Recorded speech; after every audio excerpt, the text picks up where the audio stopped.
Buen día, bienvenidos, bienvenidas. ¿Cómo están? ¿Nos vemos bien allí, Magalí? Perfecto, Silvina, le damos a todos la bienvenida. Gracias por estar esta mañana de sábado. Hoy tenemos una jornada muy interesante. Estábamos charlando con Adriana y Osvaldo de todo lo que tenemos para aprender. Así que bueno, esta es una invitación que nos incluye absolutamente a todos. Sí, y como siempre nos gustaría comenzar, bueno, además de agradeciendo que estemos acá este sábado, eh, les agradecemos que nos cuenten sus nombres. Algunos son colegas ultra conocidos, pero Ujú. también hay personas nuevas, entonces si en el chat pueden compartirnos sus nombres y de dónde vienen, así nos vamos reconociendo, ¿les parece? Y también les vamos a pedir que nos silenciemos los micrófonos al que no lo tiene silenciado para poder escuchar bien a los Adriana y Osvaldo. Bien, ahí nos vamos presentando. Gracias, Clara, que llega de Santa Fe. Clara, que es Sí, una... está Clara de Santa Fe. Bueno, tenemos mucha gente de Piamonte, del Besia, está Adriana, Mariela de Piamonte. Está Eva Yelena. ¿Qué tal, Eva Yelena de Puerto Rico? ¡Qué grande! Hola, ¡Ay, Natalia. qué bien! ¡Qué bien! Hola, María Laura de Humberto Primo. Hola, Ana, que no te conocemos, de Santa Fe. Bienvenida. De San De San Jorge está Jorge. Natalia, también Laura, Laura, ¿qué tal? Buen día. Belén de Santa Fe.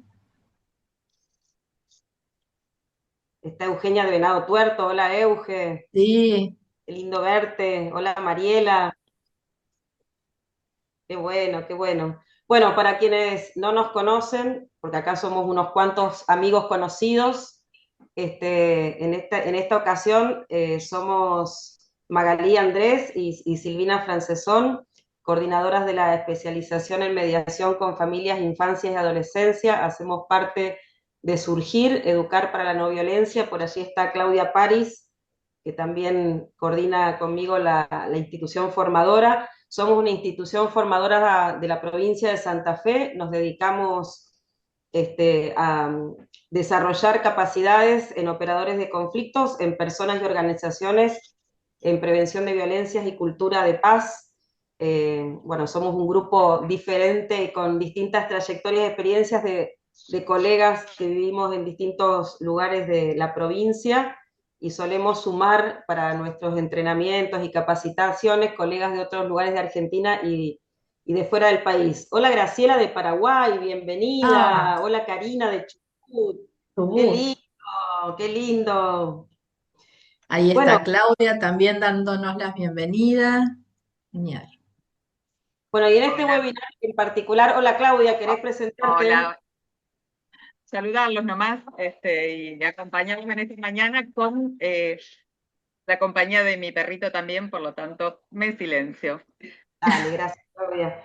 Bueno, y en esta mañana en particular queremos compartir información que creemos muy valiosa, por lo menos decíamos Magalí y yo que desde la competencia, incompetencia consciente, sabemos muy poco de este tema, que tiene que ver con cómo nos interpela desde el rol de terceros acompañar contextos familiares donde están presente el consumo problemático, ¿sí? Tanto como mediador como en el rol de abogado o de cualquier otra disciplina donde se acompañan familias.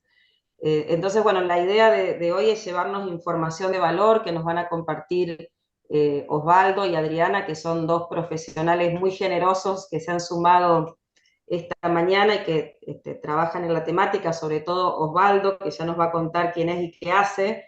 La idea es que esta información de valor nos pueda servir para bueno, conocer cuestiones básicas y después poder pensar de qué manera nuestro rol podemos hacer un pequeño aporte desde los diálogos en estos procesos donde se pone en juego la salud, la enfermedad, el cuidado, ¿no? Y contarles, para quienes no nos conocen, que este contenido que vamos a compartir hoy hace parte en extenso de una especialización que está en curso, una especialización en mediación con familias, infancias y adolescencias, que comenzó en septiembre del año pasado, que dictamos una vez por mes de manera sincrónica, que tiene enfoque sistémico, interdisciplinar, y que busca justamente nutrirnos de herramientas conceptuales, comunicacionales, procedimentales, para aumentar las habilidades y ayudar a producir un proceso de transformación distinto en las familias que acompañamos, ¿no? Y perdón los que ya nos conocen, pero para quienes no nos conocen, contarles cómo surgió esta idea de la especialización. Magalí, si me ayudás con esto, hace ya varios Sí. años, bueno, Surgir trabaja en temáticas bien diferentes. De hecho, la comunicación no violenta es el eje transversal de todo nuestro trabajo, pero muchos de los que hacemos parte de esta institución formadora hacemos práctica profesional con familias. En nuestro caso, Magalí y yo hace más de 25 años que venimos trabajando desde distintos lugares con familias, infancias, adolescencias, y en mi caso desde los 26 años haciendo mediación y trabajando con equipos interdisciplinarios y teniendo la posibilidad de formarme en estos temas.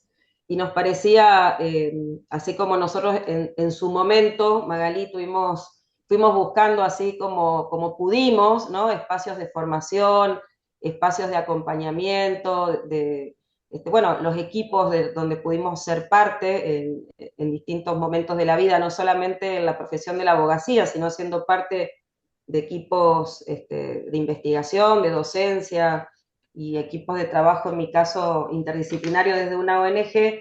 Nos parecía que no había una propuesta en el país que aglutinara un recorrido práctico que tuviera que ver con el enfoque legal, el enfoque psicológico, el enfoque procedimental, sociológico, comunicacional, y por eso se nos ocurrió hace casi 2 años, Magalí, ¿verdad? La Eh, verdad, Silvina, que ha sido un trabajo, un camino el que hemos recorrido largo y con muchos frutos. La verdad que estamos hoy recogiendo los frutos de ese esfuerzo y siguiendo un poco tus palabras, creo que nos dimos cuenta de que hacía falta un enfoque distinto, un enfoque integral, multidisciplinario, donde pudiéramos sumar a nuestra práctica profesional otras disciplinas que nos ayudan a justamente a poder realizar nuestra tarea de ayuda a las familias o a los sistemas familiares que se encuentran atravesando una crisis con más herramientas, con más conocimientos. Y esto que vos decías, Silvina, no lo encontrábamos, no teníamos de alguna manera este bloque de especialidades y bueno, y fue también esta tarea de ir buscando profesionales y fue ir seleccionando profesionales. Hoy tenemos el gusto de tenerla Adriana y Osvaldo, que como vos decías van a completar o a llenar esta necesidad de conocer acerca de las situaciones complejas que viven muchas familias que tienen a uno de sus integrantes o a varios con un consumo problemático. Y de alguna manera sentimos que esto que formamos o que hicimos, esta especialización, muchos de ustedes seguramente deben haber compartido esta misma inquietud que nos llevó a Silvina, bueno, nos llevó desde surgir a armar esta especialización, que es poder profundizar en herramientas concretas para acompañar de una forma más respetuosa, más segura a las personas involucradas en estas situaciones. Por eso el programa está diseñado especialmente para fortalecer esas competencias, incorporar enfoques que sean actuales sobre participación y sobre todo hoy queremos hacer foco en esta problemática que es la del consumo y bueno, por eso contamos con la presencia de Adriana y de Osvaldo, pero antes de darles el paso y de presentarlos, nos gustaría con Silvina compartir una pequeña dinámica. Les vamos a pedir, si por favor, sin pensarlo demasiado, escriban en el chat una palabra, una imagen o una frase que se les venga a la mente cuando escuchan esta expresión, persona en situación de consumo problemático. No hay respuestas buenas ni malas, simplemente queremos ver qué nos sucede frente a esta palabra. La persona en situación de consumo problemático.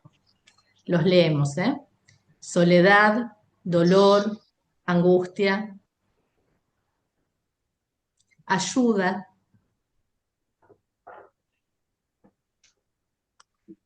empatía,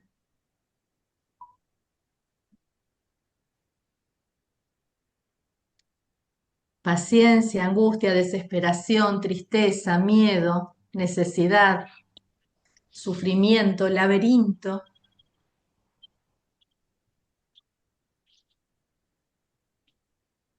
historia.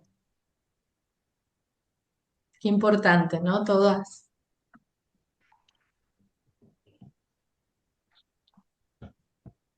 Comprensión. Vulnerabilidad, necesidad, derecho, contención, ausencias.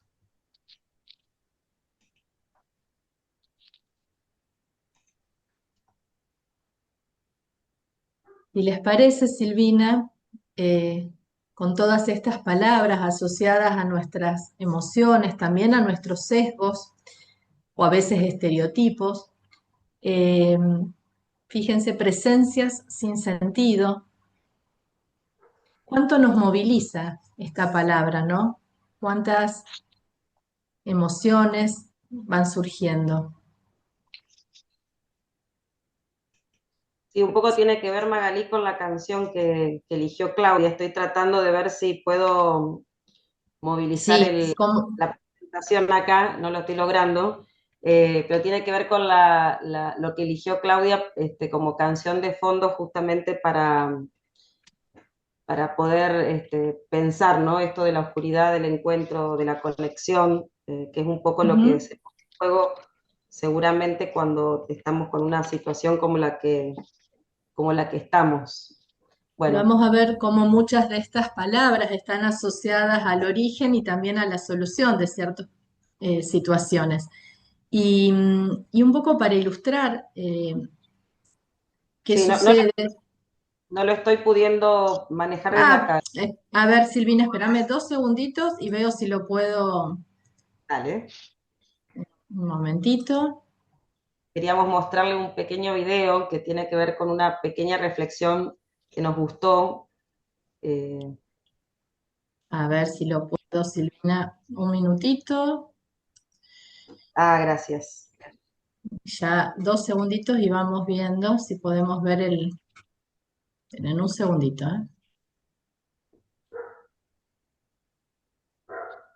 Ahí está. Ahí está. A ver si se puede. Aislarnos, dejar de hacer cosas que nos gustaban o no poder parar de hacer cosas que nos gustan. No poder cumplir con nuestras responsabilidades, vernos envueltos en algo que creemos controlar, pero no podemos manejarlo. Cuando escuchamos hablar de adicciones, automáticamente pensamos en drogas. Pero si hablamos de consumos problemáticos, esos consumos pueden ser con o sin sustancias. Es muy común que como adolescentes sintamos angustia, miedos, dificultades para pensarnos a futuro y para proyectar. Y por eso también se vuelven tan tentadores los consumos problemáticos o soluciones que parecen más rápidas o más inmediatas. Es importantísimo que como alternativa a esto pensemos que por ahí lo más satisfactorio, lo que mejor nos puede hacer es quizás hablar con un compañero, con una compañera, un amigo o con nuestra propia familia. Y quizás darnos cuenta de que del camino del diálogo y de compartir esas cuestiones podamos terminar mucho mejor que si buscamos esas soluciones que al final solamente nos van a deteriorar y probablemente alejar de esas personas que queremos. Las primeras veces que tomé alcohol, sí, les he dicho a mis papás, hoy tomé, por qué sé yo, y bueno, aparte se dan cuenta, cuando por ahí te pasás con el alcohol se dan cuenta de que tenés alcohol, así que no podés escapar de que tus viejos se den cuenta. Trato de tener una conversación fluida con mis viejos cuando pruebo algo, tomo algo y les digo, bueno, che, probé esto. Empecé a fumar cuando era muy chica y me quedo de adicción. Yo probé el cigarrillo pensando qué es lo que sentía mi papá, porque mi papá no lo podía dejar. Y sabe mi papá que no me puedo decir nada, porque si él nunca pudo dejar el cigarrillo, o sea, ¿con qué cara me va a decir que yo lo deje, no? Mi papá trabaja con personas con situaciones y problemas de adicciones. Entonces es como que también tendría ese apoyo dentro de casa. Y para mí, o sea, la solución es poder hablarlo, reconocer de que no estoy bien, que necesito ayuda y buscar esa ayuda.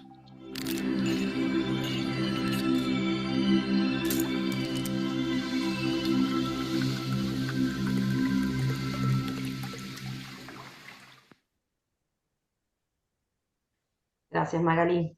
Bueno, todo el video tiene este mensaje, ¿no? De que los consumos problemáticos son más que adicciones y que es necesario poder hablarlo. Y no todas las familias o todas las personas que somos parte de las familias sabemos cómo hablarlo, ¿no? Entonces la pregunta que queremos dejar flotando esta mañana es si la mediación u otros espacios de conversación pueden ser espacios adecuados donde eventualmente algún miembro de la familia podría, atravesado por alguna situación de consumo problemático, podría poner a conversar honestamente y los otros poder escuchar con nuestra intervención esto, ¿no? Y para eso vamos a presentar a Adriana y Osvaldo y nos vamos a callar nosotras, ¿sí? Adriana, que está por allí, es abogada santafesina con una larga trayectoria en el campo de la discapacidad y de salud mental, ya hace tiempo que nos acompaña en las formaciones, tiene varios posgrados, una maestría en salud mental y su práctica profesional se basa justamente en intervenciones complejas en estos temas. Y Osvaldo es psicólogo clínico y de familia, trabaja desde el enfoque integrativo en el abordaje de adicciones y trastornos psicológicos, es docente universitario, referente en instituciones públicas y comunitarias en este tema. Su recorrido tiene que ver con la intervención clínica, la docencia, el trabajo interdisciplinario, y es presidente de ABRA, una institución muy importante en la ciudad de Santa Fe, que trabaja justamente acompañando personas y familias en esta problemática de los consumos problemáticos. Así que gracias a ambos y nos silenciamos nosotras y los escuchamos. Adelante. Buen día a todos. Me desmuté para conversar. Gracias a Surgir, que nos da siempre la oportunidad de compartir estos temas. A Osvaldo por acompañarme esta mañana y a ustedes que nos van a escuchar y esperemos aportarles algo que sea de valía. Sin duda, el tema del consumo en estos últimas décadas ha tomado una dimensión de problema social,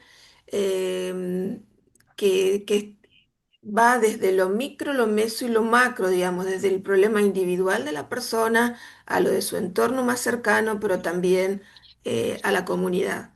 Y es un tema que es muy actual, pero también muy importante abordarlo, es decir, hay que ocuparse, pero también hay que tomar acción en para tratar de minimizar minimizarlo, este problema. Como bien mostraba este videíto que acabamos de ver, en un primer momento el tema del consumo problemático parecía estar asociado a las sustancias. Hoy día no es así, basta con chequear las publicaciones especializadas, los artículos de investigación están más orientados hoy día, más orientados a la ludopatía, a las conductas adictivas, las nuevas tecnologías que a las sustancias. O sea, no es que la sustancia haya dejado de ser problema, el consumo abusivo, problemático, a las adicciones a sustancias, sino que se van incorporando otras problemáticas. Em, ¿Y esto con qué tiene que ver? Con esta sociedad en la que vivimos, es una sociedad de consumo, de alto consumo, y todo lo que está en el mercado puede ser consumido y consumido de distintas maneras problemáticas, abusivas e incluso caer en adicciones. Em, y como problema social que es, se han ido a lo largo de estos tiempos, porque el consumo no es nuevo, es de la antigüedad, siempre hubo consumo. Ahora, con estas características es un fenómeno relativamente nuevo. Entonces, se han ido construyendo distintas teorías, modalidades de comprender el fenómeno y también, por supuesto, de abordarlos. Em, Generalmente las representaciones sociales están impregnadas de una forma de comprender el problema como un problema individual, que debe ser abordado desde el prohibicionismo, de la abstención, pero hay otras tantísimas formas que tienen en cuenta otros elementos de este problema que una especialista hace muchísimos años, que era secretaria del Departamento de Educación en Estados Unidos, años 75, Helen Knowles, lo conceptualiza como un triángulo, una triada, donde está conformado este problema, el del consumo, por la sustancia, el sujeto que consume y su contexto. Entonces, según cuál de estos elementos es el preponderante en la conceptualización y en la modalidad de abordaje, vamos a tener una forma u otra de entenderlo y encararlo. Así que Osvaldo nos va a contar, le vamos a pedir que nos cuente cómo ve él, tanto desde su experiencia personal como director de Abra, cómo entiende que debe ser abordado, cómo entiende este problema del consumo de sustancias y otras conductas adictivas. Bueno, Adriana, en primer medida saludar a todos y a todas que estén ahí conectados y quienes también seguramente en un futuro, no sé si entiendo que queda grabado, por lo tanto, bueno, saludando un poco a las personas que se estarán conectando. Celebrar y reconocer este espacio porque, bueno, en parte más allá antes de poder responder, me parece oportuno y prudente poder marcar cierto grado de encuadre en cuanto a lo cuál es mi estilo profesional, como también cuál es mi marco de referencia para comprender la problemática, pero también la realidad, ¿no? Van a ver un posicionamiento también filosófico, para que también el receptor pueda comprender desde dónde concibo y desde dónde se concibe desde la institución en la cual fundé y dirijo este tipo de problemática. Em, Muy interesante fue el video, pero más interesante la dinámica, ¿no? Esto de, bueno, una palabra, ¿no? ¿Qué palabra resuena cuando uno habla de consumo problemático o adicción? Y lo interesante es que las respuestas, que fueron respuestas que uno esperaría en este tipo de, de encuentro que es una micropolítica, es decir, hay un autor que se llama Pacman, con K de kilo, que es un psiquiatra comunitario, que habla de los cambios de abajo hacia arriba, ¿no? Esperando comenzar a, no que vengan los programas de nación o de provincia, sino empezar a construir, ¿no? Como grupos o pequeñas comunidades, si se quiere, que puedan comenzar a comprender la problemática de una manera diferente a cómo se entendía, porque todas esas palabras que fueron muy bien emanadas no son lo que impera dentro de lo que es lo macro de la comprensión de la problemática del consumo. Es decir, la necesidad, la soledad, el aislamiento, la comprensión, la empatía, son resonancia que se espera de profesionales que compartan esta matriz de paradigma que evidentemente tenemos en este momento ahora que estamos armando esta tribu virtual, si se quiere, pero dentro de lo que es lo macro, lo que impera como paradigma no es eso. O sea, lo que impera como paradigma sigue siendo un posicionamiento más en cuanto a lo que es el siglo XX, más desde una enfermedad cerebral y principalmente un posicionamiento moralista desde un higienismo social, desde el punto de vista donde el estereotipo tiene que ver con que todo usuario de consumo de determinadas sustancias principalmente, que tengan que ver con la ilegalidad y que no entren dentro de la ideología de la normalidad, es decir, que no haga lo que se espera desde la norma y la familia que se rigidiza con esa norma macro, probablemente va a generar, ¿no? Una instancia de vicio, mala persona, es que tiene que agarrar la pala para poder dejar la droga, hay que darle la medicación y en el caso más extremo hay que internarlo, ¿no? Porque la manera también de la representación de la locura, el consumo, el mito está en que son peligrosos, lo cual el peligro tiene que ver con un ámbito más jurídico, la salud se habla más de riesgo.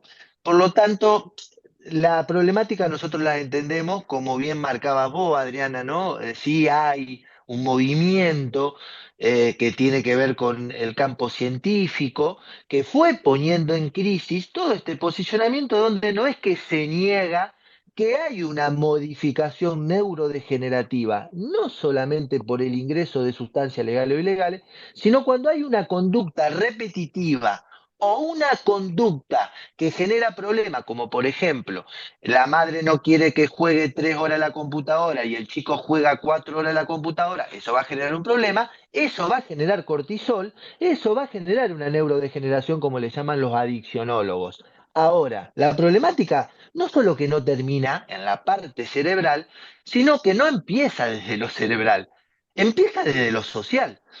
Por eso esto cuando vos marcabas, bueno, pero los consumos existieron. Claramente, el consumo, desde que el ser humano camina en este plano y necesita vincularse con otro o con algún otro objeto, ya sea por necesidad de supervivencia o ya sea para trascender desde la psicología, pues somos seres gregarios, claro que se vinculó con un objeto. Ahora, hace poquito, que esto no está divulgado, ¿no? Claramente, hace poquito que nosotros dejamos de ser una sociedad productora, toda la revolución industrial y todo lo que trajo aparejado, a ser una sociedad consumista, lo cual automáticamente al no tener más capacidad de tierra, o sea, ya no tenemos más para explotar, lo que se empieza a explotar es el propio producto del ser humano.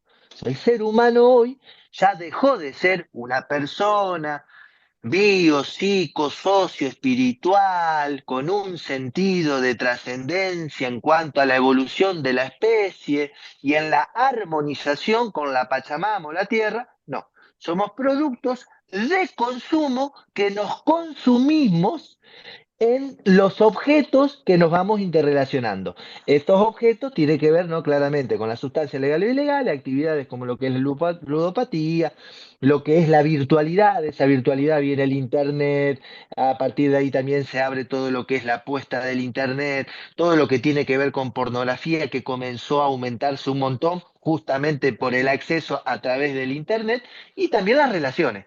¿No? El famoso tóxico, tóxica, es un consumo de relación. Entonces, al perderse esa conciencia crítica filosófica de trascendencia sobre qué sentido nosotros establecemos sobre los objetos, producto de esta sociedad consumista que justamente no desea que el ser humano tenga ese germen de autocuidado, hay una sociedad que predispone a qué? A que las familias comiencen a reorganizar su entretejido, lo que sería función y estructura familiar, desde el punto de vista de consumo. Por lo tanto, a partir de ahí, la familia es la primer víctima de esta sociedad de consumo. La familia comienza a reorganizarse desde la inconsciencia a través de factores de riesgo que van desde naturalización de consumos como el alcohol, como el consumo de Internet a partir del año, 2 años, como el chupete virtual, la naturalización también en cuanto a lo que implica cierta comunicación violenta desde la crítica, lo que se llama de la terapia familiar, la emoción expresada. Hay crítica, es decir, no se trata de acompañar al hijo a reconocer el error para que el error sea el maestro, para que el hijo aprenda. Se critica la conducta, eso evidentemente genera estrés. Eso que genera estrés es un factor.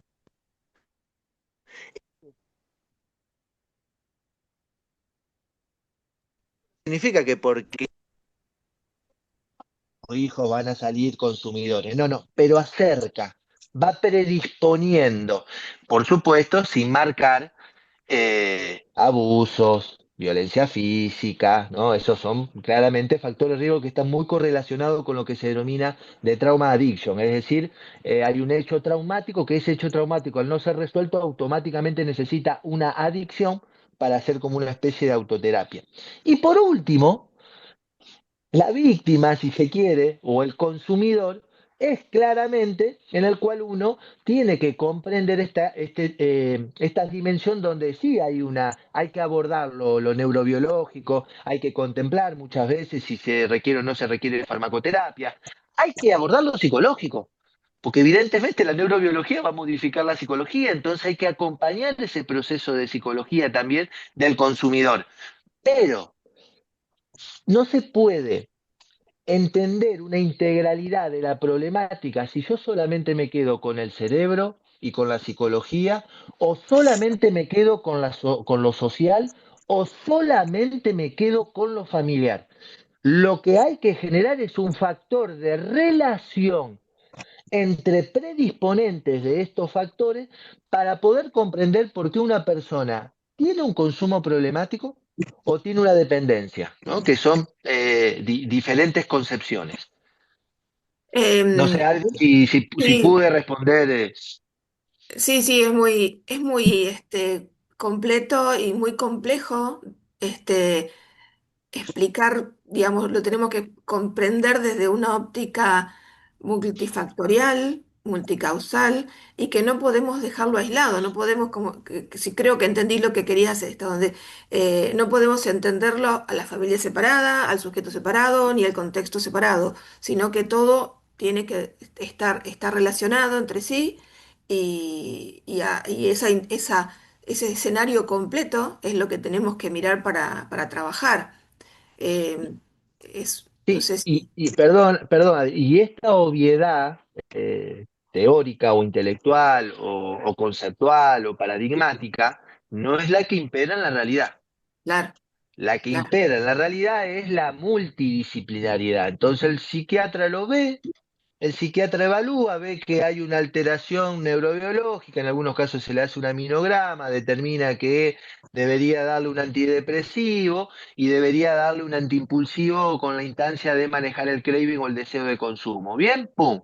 Se lo llama por teléfono al psicólogo y le dice todo esto. Y el psicólogo dice, ah, ok, bueno, perfecto, Bárbaro. Y el psicólogo después va trabajando, ¿no? Lo que tiene que ver con el manejo de la impulsividad y si hay ahí algún tema de trauma personal, ¿no? Como una hipótesis. Pero no hay una estrategia donde el psiquiatra, por supuesto, en las excepciones sí, yo estoy hablando de la general, no hay una estrategia interdisciplinaria donde el psiquiatra, después de esta intervención, crea su hipótesis y la empieza a relacionar con la dimensión psicológica, que es la que el psiquiatra puede conocer, pero es la que no tiene competencia porque no tiene la experticia, ya que la experticia va más con el vínculo con el cerebro.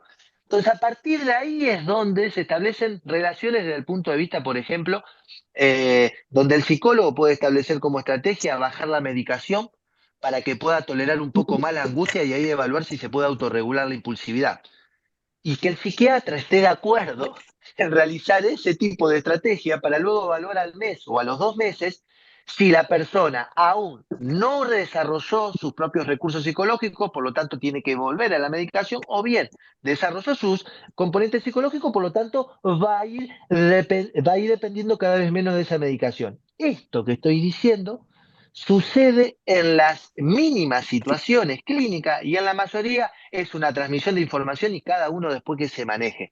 Por eso este síntesis que hace vos, Adri, de esta respuesta a tu pregunta, tiene que ver con esto, ¿no? Con la necesidad de establecer factores, lo mismo podría yo decir del terapeuta familiar con el terapeuta de psicología. El terapeuta familiar tendrá su hipótesis y se comunicará con el psicólogo para decir, mirá, yo ahora voy a tensionar a la familia y voy a hacer que los padres puedan exponer al hijo en cuanto a lo que el hijo no quiere. Vos lo vas a poder contener en tu espacio porque seguramente esa angustia lo puede llegar a desregular. Sí, yo lo voy a poder hacer. Eso es interrelación, eso es multidimensionalidad. Bueno, eso no sucede en la regla. Por eso Claro. estas situaciones.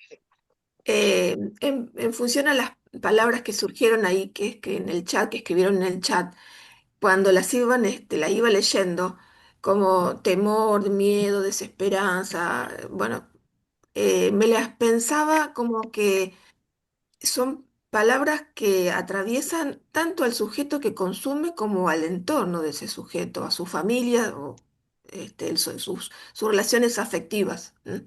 Em, no, creo que es así, digamos, que tanto uno como el otro, como otra parte, vivencian lo mismo. Em, y de acuerdo a lo que vos venías explicando, la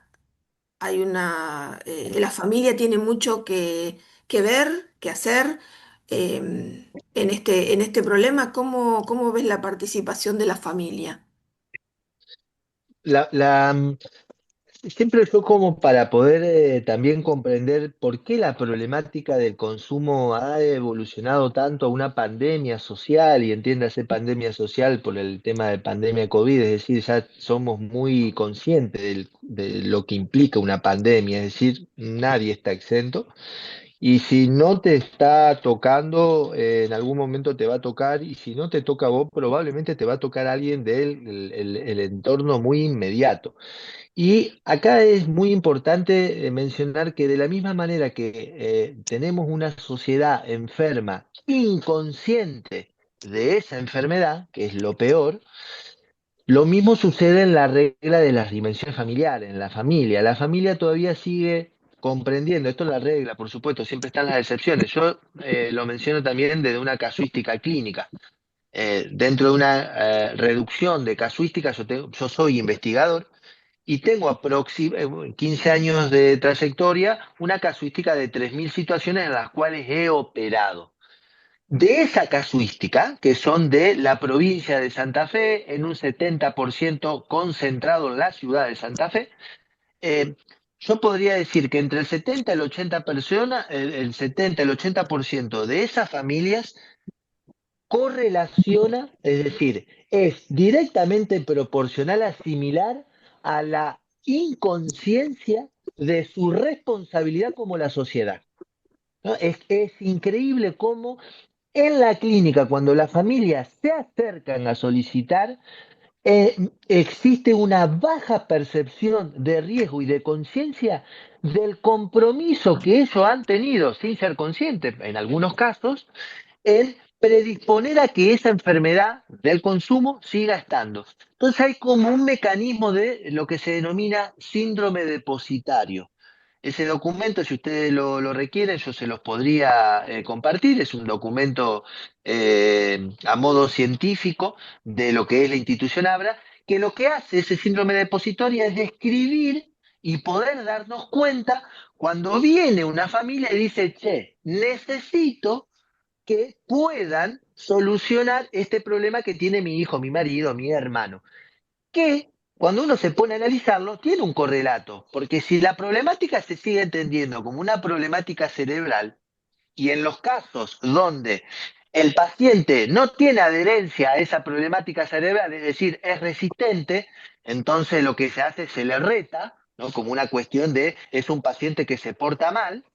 Es evidente que la familia lo que va a venir es venir al saber médico o al saber sanitario a decir, che, vengan a arreglar esto. En realidad lo primero que uno tiene que comprender es esta noción que tenemos que la problemática es social, familiar e individual. Ya tener esa matriz conceptual filosófica epistemológica ya nos predispone a, primero, de saber que la familia muy probablemente van a querer depositar. Si van a querer depositar, es necesario poder acompañar a esa familia a que entienda que este problema individual no es individual, es familiar. Y de la manera en que esto se va a solucionar es que se puede armar un equipo familiar para ver cómo poder ayudarse. Es muy lindo esto, es muy romántico, como lo estoy diciendo. Desde la clínica, cuando uno lo expresa, en su mayoría dicen sí, sí, sí, después no vienen a los espacios familiares y mandan a la persona que debería ir. Entonces uno tiene que tener la creatividad, tiene que tener la calidez humana y que tiene que tener la comprensión de esa familia, por qué se resiste a cambiar, para ir generando, ¿no?, los espacios de involucración. esto no es lineal, vuelvo a insistir. Que la familia no participe no significa que el individuo no va a cambiar, pero hay menos probabilidades, ¿no? Ese es un Claro. poco el... Y ni hablar si el núcleo de convivencia, por ejemplo, en la familia hay una separación irresuelta por una infidelidad que no se habla, porque si se habla el marido se pone violento, y entonces la mujer, para que el marido no se ponga violento y el hijo tenga que meterse y el padre termine agarrándosela con el hijo por el problema de consumo que tiene el hijo, no se habla de la separación, no se habla de la infidelidad, pero esta madre está sobreinvolucrada con este hijo, muy sobreinvolucrada. Entonces, dentro de un escenario se necesitaría hablar de la infidelidad, hablar de la separación para que esta madre deje de estar sobreinvolucrada, empiece a resolver su problema de pareja y el problema del consumo, aunque ustedes no lo crean, empieza a modificarse,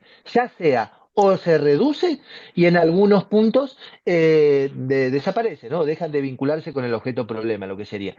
Por lo tanto, sí, Adriana, para Abra, la participación familiar es fundamental y cuando no participan, sí el análisis. El análisis, es decir, por más que vos vengas, Adriana, como paciente individual mayor de edad, nosotros te prestamos esta comprensión. Y vos me decís, no, no, pero yo quiero venir sola. Ok, pero nosotros trabajamos con vos analizando donde vos te criaste. Y a partir de Es esto que el, estás contando, puede ser que incluso la familia sea negativa, a ver, que la participación de la familia sea negativa, que en vez de ser conveniente de que participe, que no lo sí, haga. pero es un arte, por eso la importancia de la capacitación y no de el chamullo terapia, charloterapia, junto a una familia, le digo lo que tienen que hacer y confundir que es terapia de familia, porque dentro de la teoría de los sistemas, uno de los axiomas es que todo sistema que queda por afuera boicotea lo que está por adentro, ¿no? Por el concepto de totalidad. Entonces, si una familia, en definitiva, tiene mucha emoción expresada, sigo con el ejemplo, como para que se entienda la teoría. A esta madre le podríamos decir, mamá, usted está muy cansada. ¿Sabe por qué? Porque está tan abnegada como madre que se olvidó de vivir de usted y lo único que hace es las 24 horas cuando no está durmiendo es pensar en si su hijo está bien, no está mal, si le pasará algo a su hijo. Nosotros lo que necesitamos, mamá, ahora por un tiempo, que usted trate de resguardarse, que nosotros vamos a tratar de convocarla lo menos posible mientras vamos a trabajar entre el subsistema padre-hijo. En realidad, ahí de decirle a la madre, señora, usted está muy sobreinvolucrada, se tiene que dedicar un poco a usted, su hijo ya es grande, tiene 25 años, se entiende que hay un problema de consumo, pero si usted se dedica más a usted, yo le puedo asegurar que va a poder resolverse el problema de su hijo. Si yo le diría eso y la madre no está preparada, hago un efecto de rebote, la madre se siente expuesta y probablemente no vaya más. Por eso es un arte, pero sí está prescripto cuando hay mucha emoción expresada, es decir, cuando hay mucho criticismo, cuando se ven, es como que ya no se toleran, se prescribe desintoxicación contextual. ¿Vieron que la medicina hegemónica para ganar dinero ya puso de moda la desintoxicación física? Entonces vos vas y te internás 3 días, 10 días. Bueno, la idea del avance de la ciencia es que en algunos sistemas familiares el núcleo de convivencia se tiene que desintoxicar. Tienen que separarse por tiempo, generalmente esto se cuenta por horas de cara a cara. Esto ya está estudiado. La gente que no se tolera tiene que pasar, por ejemplo, entre 7, 10 horas semanales cara a cara. Si pasa más tiempo cara a cara, automáticamente ya se miran y ya hay como una reacción y ya, bueno, no, nos entendemos, porque nos pasa también en la vida personal. No sé, yo hago una apertura personal, no soy perfecto. A mí cuando a veces no estoy equilibrado, tiendo a veces confundirme y estar medio como irritable y la verdad que la presencia de la otra persona ya me irrita, me intolera. O sea, soy yo, no es la otra persona. En algunos casos sí son, en algunos casos sí son la otra persona. ¿Eh?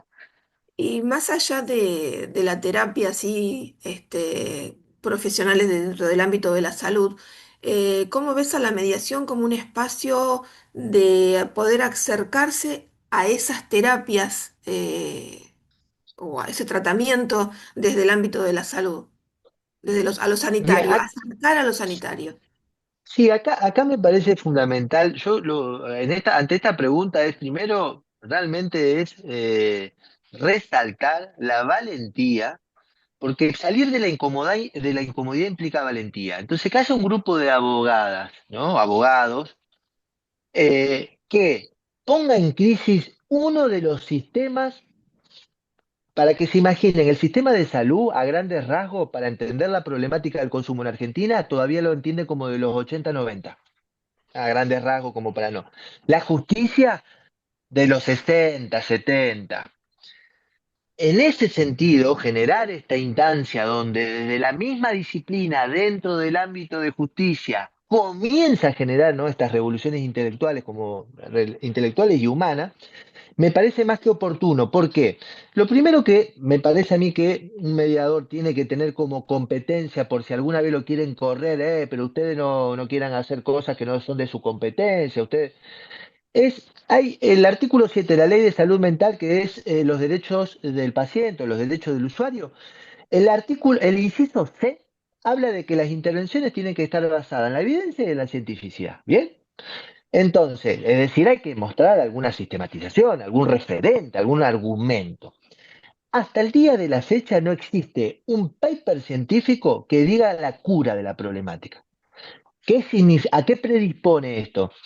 Que hay una transdisciplinaridad, es decir, lo sanitario de esta problemática del consumo a ser social no es del ámbito de salud. Lo que es del ámbito de salud tiene que ver con las competencias propias de lo que implica una transformación para un psicólogo, una solución de urgencia de una psiquiatría. Pero en ese sentido, la instancia de la mediación, imaginen que la mediación a grandes rasgos es mediar entre. ¿Y mediar entre qué? En la mayoría va a ser mediar entre el que dice que tiene un problema y el que dice que no tiene un problema. Y en esa mediación, que evidentemente no existe el ámbito para poder dialogar, porque lo que prima justamente tiene que ver con el enojo, y cuando hay enojo ya no hay diálogo, sino lo que hay es una preparación de la defensa que voy a hacer, porque yo ya sé que vos me vas a atacar. Entonces no hay una posibilidad de diálogo de puente. Que exista un escenario que ya de por sí tiene cierto grado de relieve dramático. ¿Qué es relieve dramático? Relieve dramático es un término técnico que es el proceso psicológico que hay que activar para que la persona que no tiene un conciencia de enfermedad la tenga. Es decir, coloquialmente es asustar. Cuando aparece la justicia, es el último límite que tienen las personas que no tienen percepción de riesgo. O sea, la justicia es la única que puede decirte, a vos te encierro.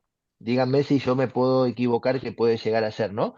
Pero entiendo que la ley es la que establece la norma donde, entre mi fantasía y las normas de convivencia que yo tengo que más o menos establecer. Entonces, si en mi fantasía yo no tengo ningún tipo de problema y perdí mi trabajo, no veo más a mi hijo, sigo viviendo con mi mamá con 35 años, cuando no tengo más plata para consumir, le saco a mi mamá me dice que no porque intenta poner el límite y yo la entro a violentar, entonces mi mamá con el susto me termina dando el dinero. Si pasa todo eso y yo digo que no tengo un problema, evidentemente hay parte de que es un síntoma de la enfermedad, eso está claro. Lo que vuelve complejo a esta problemática es que te hace creer una realidad que no es en parte. ¿Bien? Entonces, generar un espacio desde el ámbito de justicia, en parte, que tenga esta concepción de que la problemática es social, de que estamos hablando de un padecimiento mental, de que cuando hablamos de mal comportamiento, de vicio, se tendría que reformular, se tendría que parafrasear y reformular en el punto de vista lo que usted llama vicio, evidentemente desde la salud se llama enfermedad, porque el modo de decirlo es como lo vamos a experimentar. Y si la madre lo vive como un vicio, la madre va a actuar como si fuera que el hijo es un vicioso y tiene ganas de drogarse, porque tiene ganas.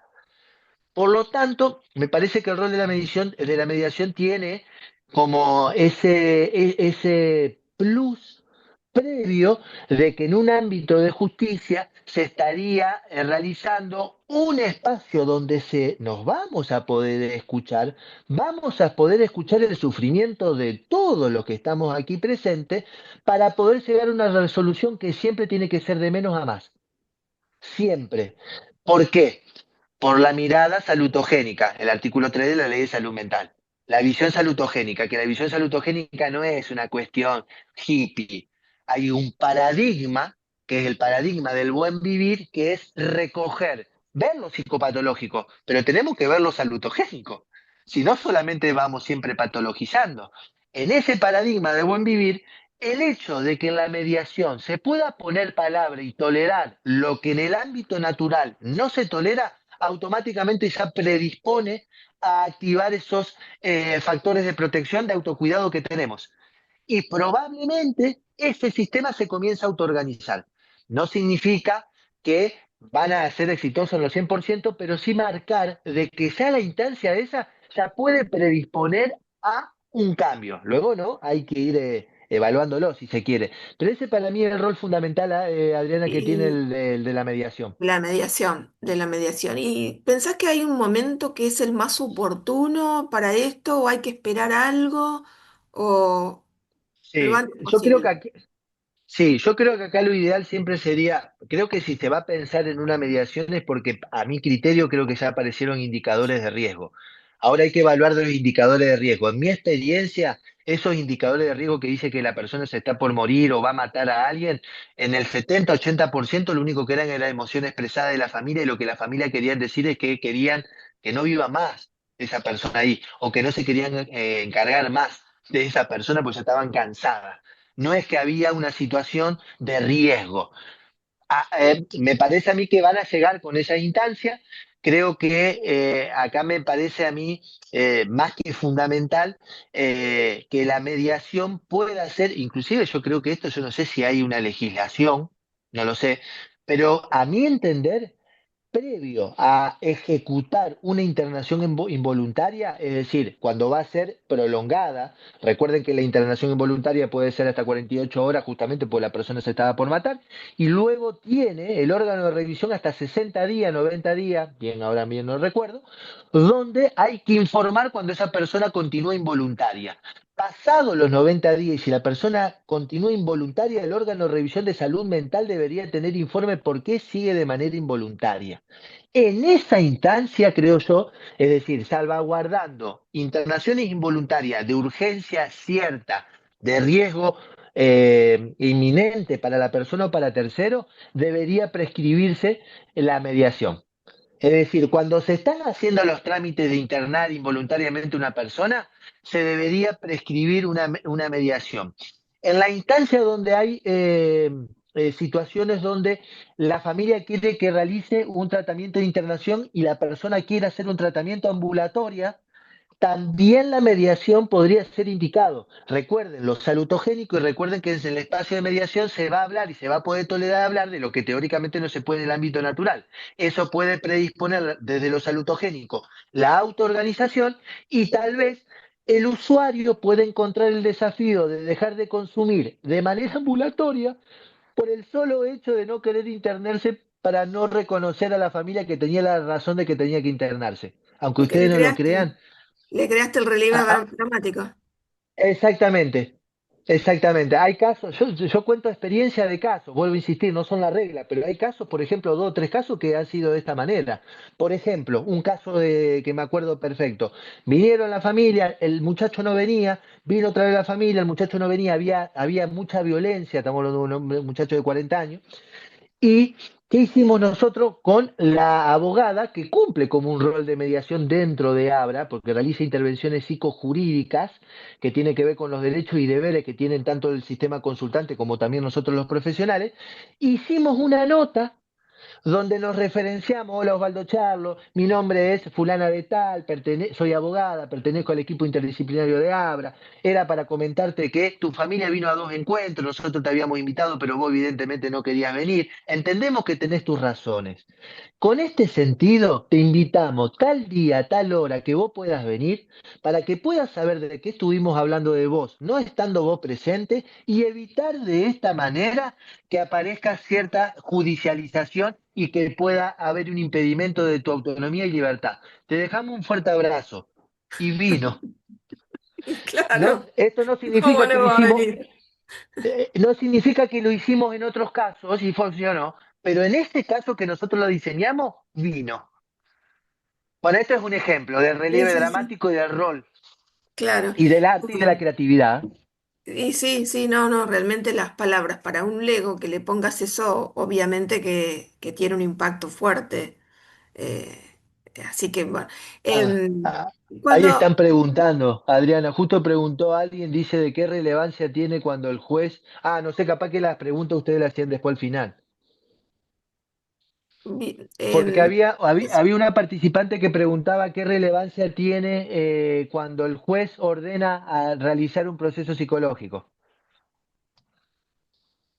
Eso es más o menos como que yo te diga, anda a nadar y no sepas nadar, y te tiren en el medio del río Paraná o del mar para las personas que están en el otro lado. Ahora, ¿qué quiero decir con esto? Que hay que actualizar, en parte hay que reorganizar el sistema de justicia. El juez tiene que estar actualizado y empapado de que los procesos psicológicos de las personas no se activan por la orden del juez. Eso era antes, se creía eso, porque esa venía el juez, es te retaban. la representación social de que el imperativo judicial hace que las cosas cambien en forma mágica. Ahí va. A golpes, a empujones, no funciona.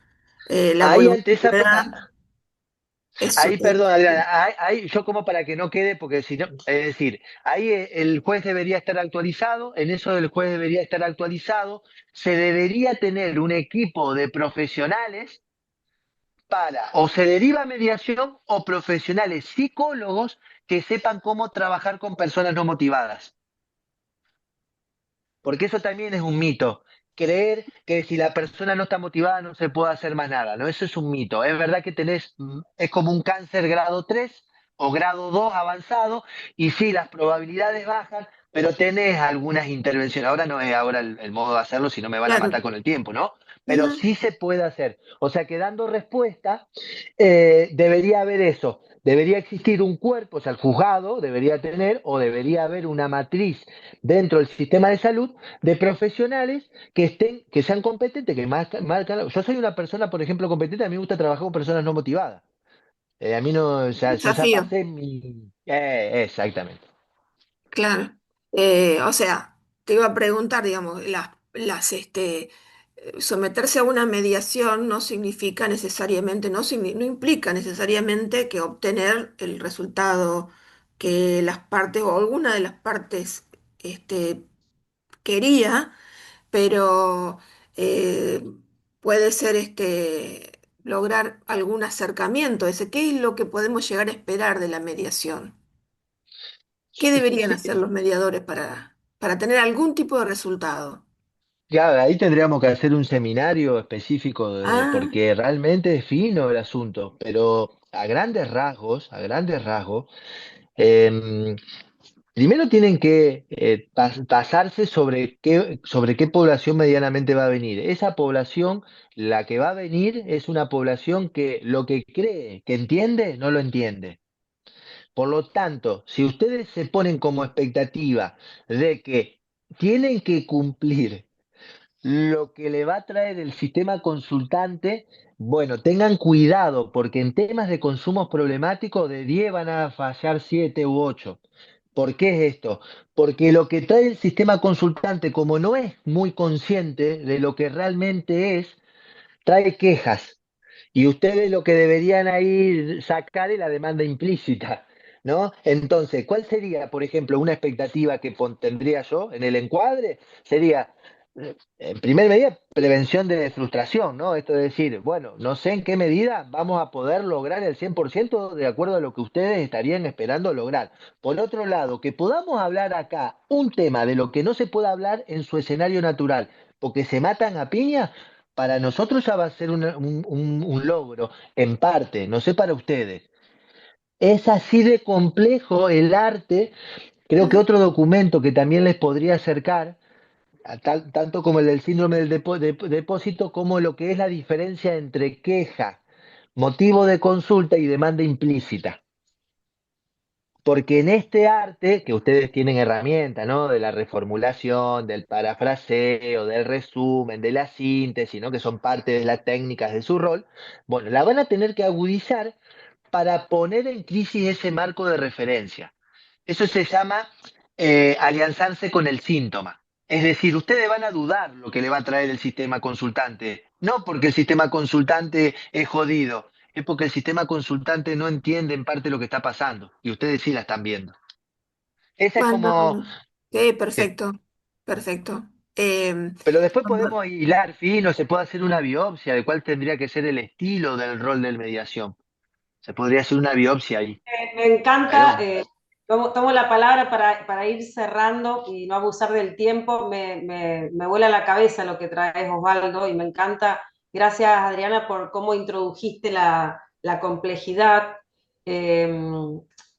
Nosotros habíamos estado bueno, a Osvaldo lo conocemos a través de Adriana, entonces yo le he podido compartir que en mi experiencia profesional ya he tenido familias con estas situaciones sentadas en mediación y que efectivamente eso que él trae se ¿es plantea así? así. Cada vez más situaciones vinculadas a la coparentalidad, donde hay algún adulto que está atravesado por el consumo y donde alguien pide hacer cosas o pensar cosas o sentir cosas, ¿no? Y todo lo que pasa ahí. Y también adolescentes en situación de consumo problemático. Me tocaron tres después de la pandemia, donde solamente en una situación, después de mucho trabajo y articulación con psicólogo y psiquiatra y médico, la familia pudo con el adolescente, y esto lo puedo contar porque fue así como un trabajo importante de esa familia y de los abogados que hacían familia, que no es un dato menor, o sea, abogados que se Ujú. pusieron al hombro la cuestión y que tienen alguna sensibilidad y alguna apertura para traer a la mesa de mediación a estos tres personajes que eran tres externos que no tenían que ver con el sistema. Entonces no es solamente un mediador sensibilizado que tiene esta habilidad para, ¿no? para hacer este encuadre, sin expectativas y diciéndole a la gente de sin expectativa poner a conversar esto tan complejo, sino los profesionales que acompañan técnicamente a las familias, que tengan si no saben, la apertura emocional de salir a buscar otros actores que sí están más preparados. Bueno, en el caso de esta familia, que es una familia de Rafaela, lograron con el chico que también vino a mediación y con abogado del niño, decidir un lugar de internación, ¿no? Pero fue así como una cosa aislada. El resto de las situaciones donde he intervenido, que ya son unas cuantas las que me han tocado, bueno, es muy complejo, ¿no? Porque todo esto que vos traes, Osvaldo, y seguramente los que están acá ya han tenido también sus propias experiencias, me parece que es así. Por eso te agradezco este tiempo, te agradezco todos estos materiales que ofreció Osvaldo, nos lo va a enviar, así que nosotros los vamos a compartir. Por eso, concretamente, los invitamos al próximo módulo que va a ser la semana que viene, donde van a estar Adriana trabajando salud mental, Valeria Sordo trabajando discapacidad y Osvaldo que grabó una preciosa cápsula dándonos más información sobre consumo problemático. La semana que viene, Magalí, vamos a estar entrenándonos jueves y viernes en el módulo 9 de esta especialización, así que Mira, quien... ahí les estamos compartiendo para que lo puedan ver. Como decía Silvina, vamos a tener el gusto de poder profundizar con Adriana y con Osvaldo el próximo módulo 9, el abordaje de situaciones complejas en mediación, pero nuestra especialización en mediación con infancias, con familias, infancias y adolescencias consta de 10 módulos. Esos 10 módulos ustedes pueden sumarse, los que no lo han hecho en forma sincrónica, se pueden sumar haciéndolo en formato asincrónico. Nos quedan el módulo 9 y el 10 en formato sincrónico que se van a dictar en estas fechas, 31 de julio y 1 de agosto, el próximo módulo, y el módulo 10, 28 y 29 de agosto. Más allá de eso, quienes cursen un total de 9 módulos en forma sincrónica o asincrónica van a poder disponer del el certificado de la especialización en mediación con familias, infancias y adolescencias. Y no quería dejar, Silvina, de agradecer profundamente la participación de Adriana y Osvaldo, que nos han ayudado a poder ver desde otra mirada, y una mirada que es la que propiciamos de la especialización, una mirada integral, una mirada mucho más compleja. Y esto que nos decía Osvaldo es realmente un desafío, pensar la mediación para trabajar en estas problemáticas, pero un desafío que abrimos digamos que esperamos con los brazos abiertos, porque en realidad es un desafío que ya estamos transitando. Como vos decías, Silvina, nos tocan y van a tocar cada día más seguido casos donde se involucran personas en un estado especial de vulnerabilidad, ya sea por la discapacidad, por alguna situación de salud mental o de consumos problemáticos. Sí. Y a eso le agrego, Magali, esta novedad que Nación está intentando impulsar sobre la mediación en salud, que no sabemos en qué va a devenir, que por ahora tiene como una finalidad de bajar la litigiosidad en los amparos y la participación, digamos, de las coberturas médicas privadas, pero que es mucho más que eso, volviendo al esquema que trajo Adriana, todos los que hemos tenido alguna experiencia en salud sabemos que hay conflictos diversos en lo micro, en lo meso y en lo macro, y que Claro. también la mediación ahí tiene mucho por aportar, así que bueno, Surgir está preparando para dictar en breve un curso introductorio y un entrenamiento donde a Osvaldo ya te invitamos públicamente, Adriana está, Valeria está y otras profesionales que están muy involucradas en esta formación, van a ser parte de esa formación específica en salud, porque bueno, sabemos que hay mucho por hacer y desde nuestra especificidad podemos sumarnos a esta transdisciplina que Osvaldo está planteando, que está en construcción, ¿no? Porque al tener poca conciencia nosotros mismos y nada de formación profesional por la formación de base que tenemos, sobre todo desde la abogacía, aunque esta mañana acá hay colegas que vienen del ámbito del trabajo social, de la psicología, bueno, lo que no se coloca en el ámbito de lo académico, aunque nosotros estamos también allí, lo ponemos desde lo no formal para ver si hacemos red, aprendemos, nos comunicamos, nos coordinamos, hoy tenemos tantas herramientas posibles para hacernos compañía, desde Surgir siempre auspiciamos la comunidad de aprendizaje, por eso ponemos a disposición una cantidad de cosas, ¿no? Desde la página web, el YouTube, los WhatsApp, porque lo que uno aprendió lo puede compartir con otro y así vamos sumando y multiplicando. Bueno, ahí tienen nuestros datos de contacto como siempre. Osvaldo, antes que te vayas, contanos, porque acá hay compañeros de Santa Fe que pueden alianzarse con lo que vos haces en Abra, y también hay gente de otras provincias de Argentina, bueno, nuestra amiga de Puerto Rico, que por ahí pueden empezar a investigar en sus lugares de origen si hay instituciones gemelas. Contanos qué es Abra, qué alcance tiene y dónde la podemos buscar para identificar, por favor. Bueno, gracias. Sí, sí, la verdad que a mí también me interesaría muchísimo conocer la realidad de otros países. Puerto Rico, Paraguay, la verdad que bueno, que me estaría encantado, por lo menos para saber a ver cómo está la situación del consumo allá, más allá de lo que uno puede leer y se actualiza, ¿no? No, Abra se encuentra en Santa Fe Capital, en Argentina, es en la ciudad. Si bien la institución, el fuerte es la asistencia ambulatoria descentralizada y en institución, pero nosotros tenemos alrededor de unos 80 usuarios que van a la institución zona céntrica, pero luego tenemos dos equipos territoriales que trabajan en zonas vulnerables. La idea justamente de trabajar en lo híbrido, donde los que pueden acceder, bárbaro, y los que no pueden acceder, llegar a Abra.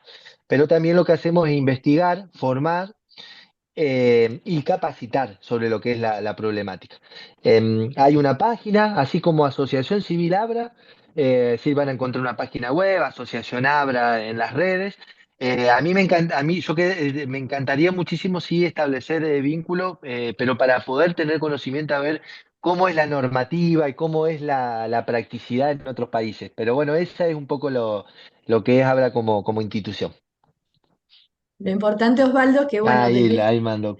ahí está, desde este espacio se abre siempre una red, siempre estamos tejiendo redes, entonces esta inquietud tuya seguramente va a ser recogida y vamos a activar la red en Paraguay o en otros lugares para poder seguir vos con tu investigación y un poco conocer el panorama de la situación en otros países tan necesario, ¿no?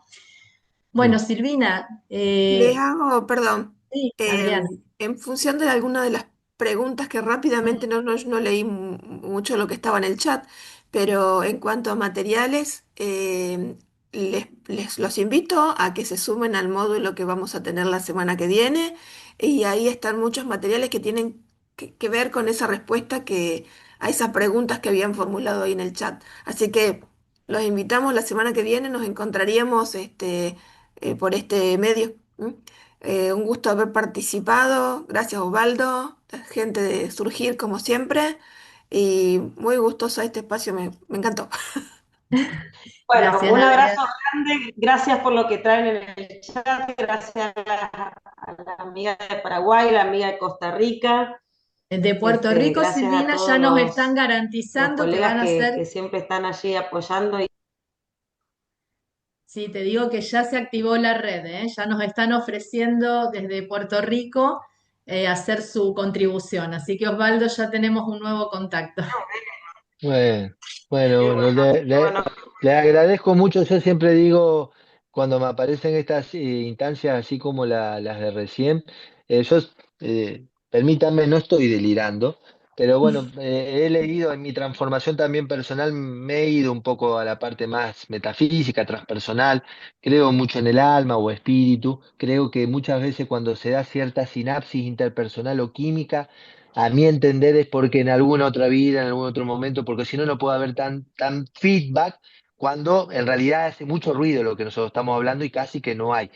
Así que es un mimo al alma y un reconocimiento al intelecto. Así lo vivo, les agradezco mucho y bueno, vamos a estar en comunicación. Un abrazo Bueno, Si grande. Dios Osvaldo, quiere. Bueno, un abrazo grande por acá a todos los colegas, gracias por conectarse este sábado. Gracias Claudia, gracias Magalí, gracias Adriana. Y nos estamos viendo, siempre mandamos la grabación.